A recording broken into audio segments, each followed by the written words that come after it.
என்ன உளறு? நான் உளரல, உண்மையத்தான் சொல்றேன். யார் தோத்து போனது, நானா இல்ல நீங்களா? நான் இந்த வீட்டுக்குள்ள வரும்போது தனியா தான் வந்தேன். ஹஸ்பண்ட் சார் கூட உங்க பக்கம் தான் இருந்தாரு. ஆனா இப்போ வீட்டை விட்டு வெளியே போகும்போது நான் தனியா போகல. உங்க கூட இருந்த ஹஸ்பண்ட் சார் இப்போ என் பக்கம் என் கூட இருக்காரு. இப்ப சொல்லுங்க, ஜெயிச்சது நானா இல்ல நீங்களா? இது ஆரம்பம்தான். நான் வீட்டை விட்டு போறதால என்ன வேணாலும் பண்ணலான்னு தப்பு கணக்கெல்லாம் போட வேண்டாம். கூடிய சீக்கிரம் நீங்க பண்ண தப்பெல்லாம் வெளிச்சம் போட்டு நான் காட்டுவேன். தேவி அம்மா பிஏ மாதிரி நடிச்சு அவங்கள கொன்னீங்கல்ல, அதையும் வெளி உலகத்துக்கு கொண்டு வந்து உங்களுக்கான தண்டனைய வாங்கி கொடுத்து திரும்ப நான் இந்த வீட்டுக்குள்ள வருவேன்.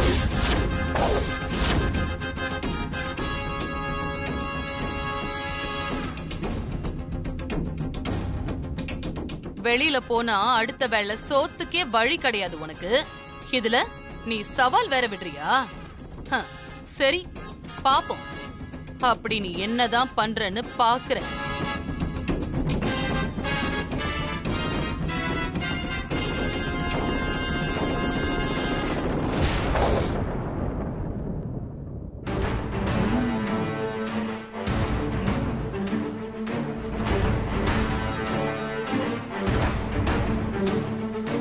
சூர்யா, நான் மாறிக்கிட்ட எவ்வளவோ பேசி பார்த்துட்டேன்பா. அவ பிடிவாதத்தை விட்டு கொடுக்கவே மாட்டேங்கிறா. கண்டிப்பா போயே ஆகணுங்கிறா. நான் என்னப்பா பண்றது?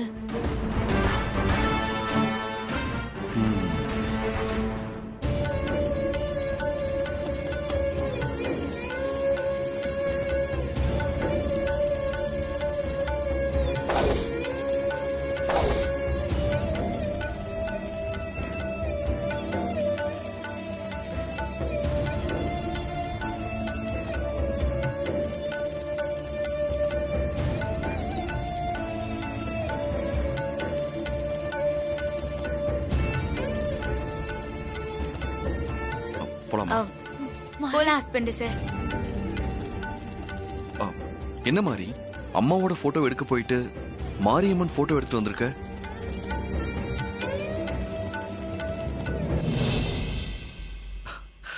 சரி, நான் போய் அம்மா போட்டோ எடுத்து வந்துடுறேன். தேவி போட்டோ தூக்க இவ கிளம்பிட்டான்.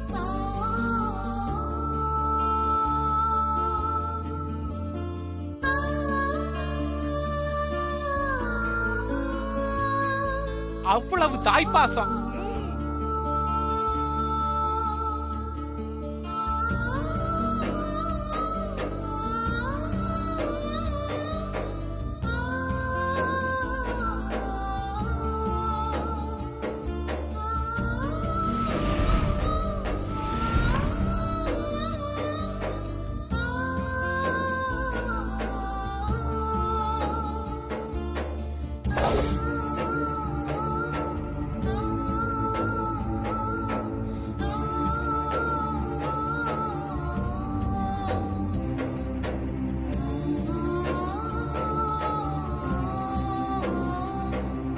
இவனும் தூக்கிக்கிட்டு கிளம்பிட்டான்.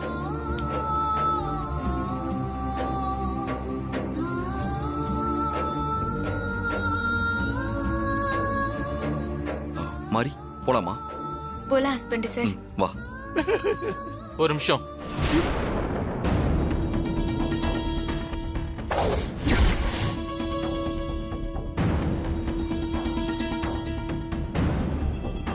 நல்லா தானே போயிட்டு இருந்தது. முடிய போற நேரத்துல இவனுக்கு என்ன வந்துச்சு? இப்படி எல்லாத்தையும் எழுதி கொடுத்துட்டு வீட்டை விட்டு போறவங்களோட கையில கழுத்துல காதுல இருக்கிற நகையை எடுத்துட்டு போறது நியாயமே இல்லையே. எல்லாத்தையும் ஒழுங்கா கட்டி வச்சுட்டு போ.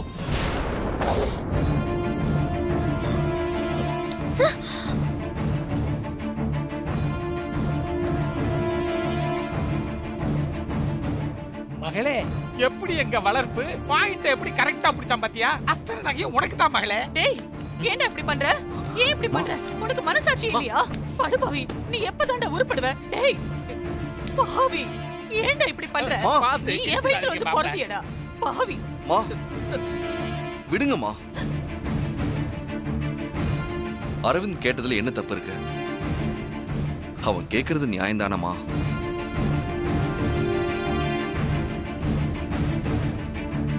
அவனுக்கு சொந்தமானது தானே சூர்யா. அவன் கேக்குறான். அது இல்லப்பா. மாறி,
மாப்ள கழுத்துல ஏதோ இருக்கு. சங்கரபாண்டி, ஆமா இல்ல, அதுவும் தங்கம் தானே, அதையும் கழட்டி கொடுத்துட்டு போ.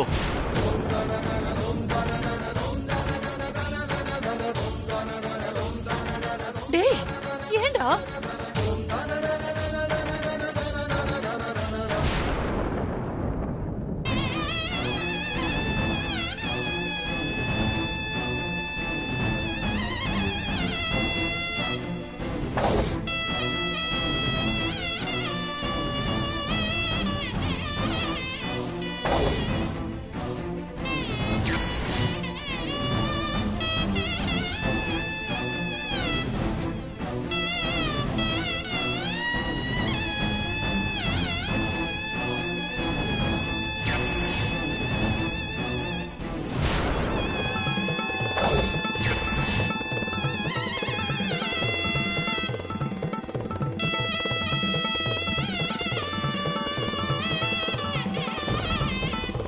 ஒரு நிமிஷம்.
ஹஸ்பண்ட் சார்,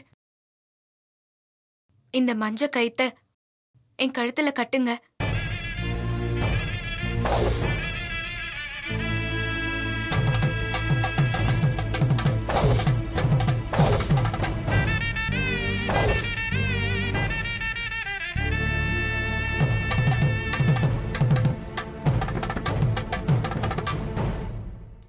பாத்தியா உங்க அக்காவை? சரி மாறி,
பாவம் மாறி மஞ்ச கயிறு தான் மிச்சம்.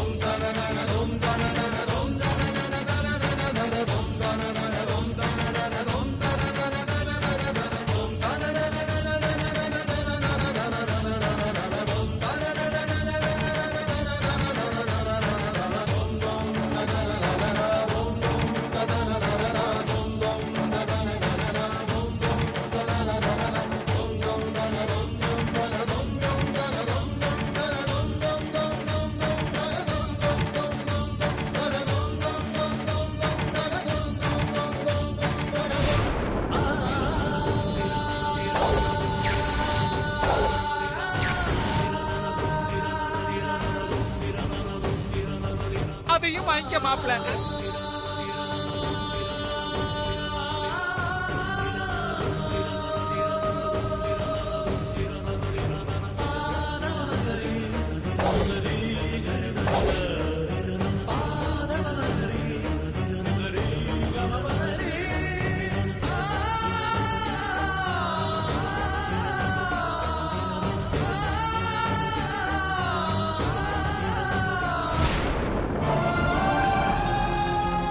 மாறி போலாமா? ம்.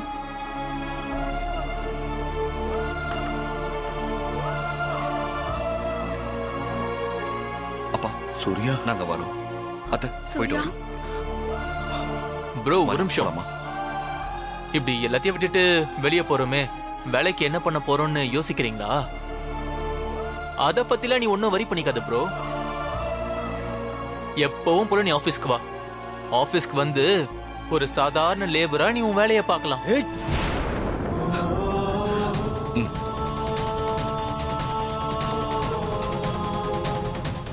அதுலலாம் உங்களுக்கு எந்த குறையும் வைக்க மாட்டேன். மாசம் மாசம் சம்பளம் கை நிறைய கொடுப்பேன்.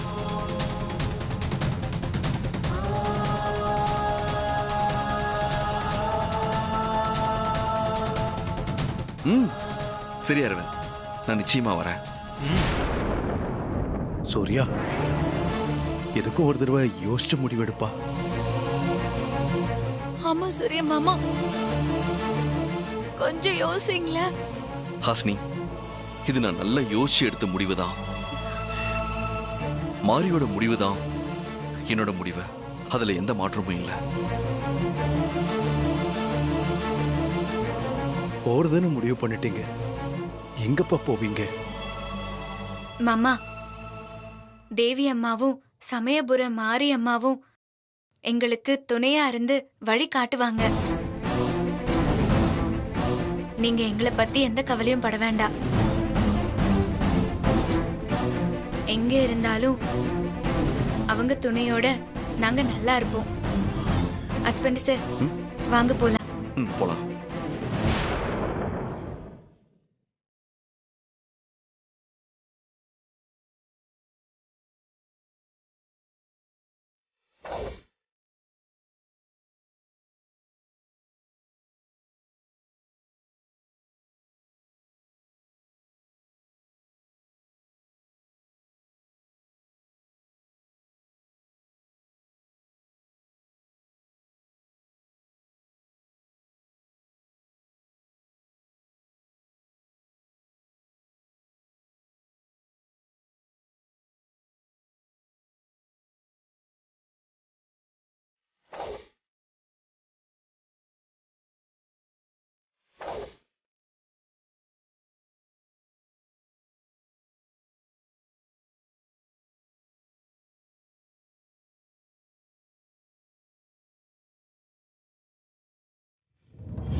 தேவி, நாங்க எல்லாரும் எவ்வளவோ சொல்லியும் எங்க பேச்ச கேட்காம சூர்யாவும் மாரியும் வீட்டு விட்டு போயிட்டாங்க.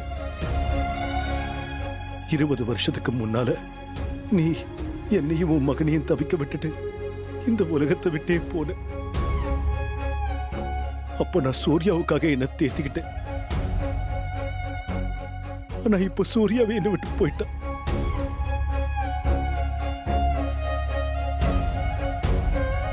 இனி நான் எதுக்காக இந்த வீட்டுல இருக்கணும்?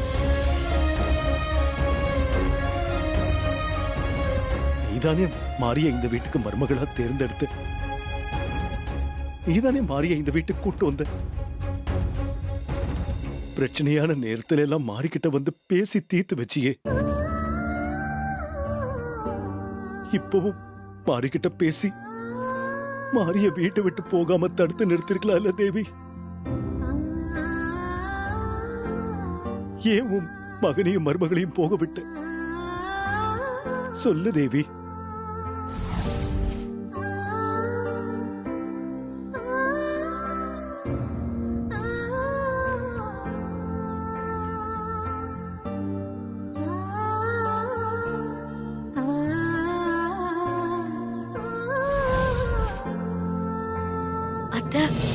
மாறி இந்த வீட்டுக்கு வந்த நாள்ல இருந்து சூர்யா மாமாவோட சப்போர்ட் அவளுக்கு இல்லாத நேரத்துல கூட எவ்வளவோ பிரச்சனைகளை தைரியமா அவ சமாளிச்சிருக்கா.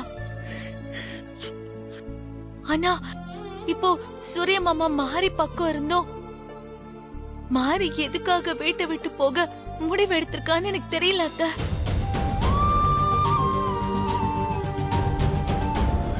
இந்த வீட்டோட அடுத்த தேவி மாறிதான்னு நாங்க எல்லாருமே சந்தோஷமா இருந்தோம்.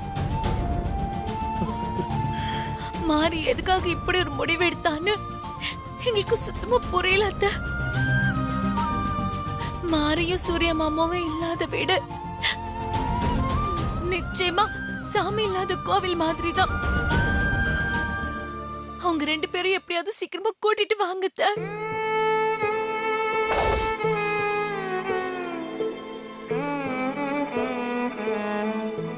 சூர்யா சாரும் மாரியும் ரொம்ப ரொம்ப நல்லவங்க. மனசளவுல கூட மத்தவங்களுக்கு கெடுதல் நினைக்க மாட்டாங்க. அவங்களுக்கு ஏமா இப்படி ஒரு நிலைமை? கஷ்டங்கிறது மாரிக்கு ஒண்ணும் புதுசு இல்ல, அது பழக்கப்பட்ட ஒண்ணுதான். ஆனா சூர்யா சாருக்கு அதெல்லாம் ரொம்ப கஷ்டமாச்சேம்மா. அவரால் வெளியில போய் எப்படி சமாளிக்க முடியும்?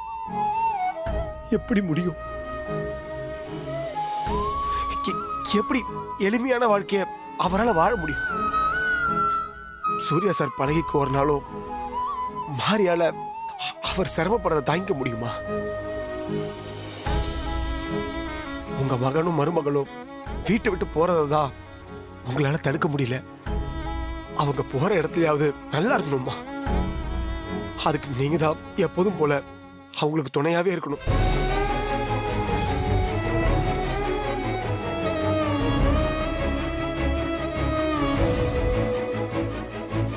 அக்கா, நீங்க மட்டும் இருந்திருந்தா இப்படி எல்லாம் நடந்திருக்குமா? உங்க மருமக வீட்டை விட்டு வெளியில போக நீங்க அனுமதிச்சிருப்பீங்களா? இப்படி எல்லாம் நடக்கும், இதெல்லாம் பார்க்க கூடாதுன்னுதான் நீங்க முன்னாடியே போயிட்டீங்களா அக்கா?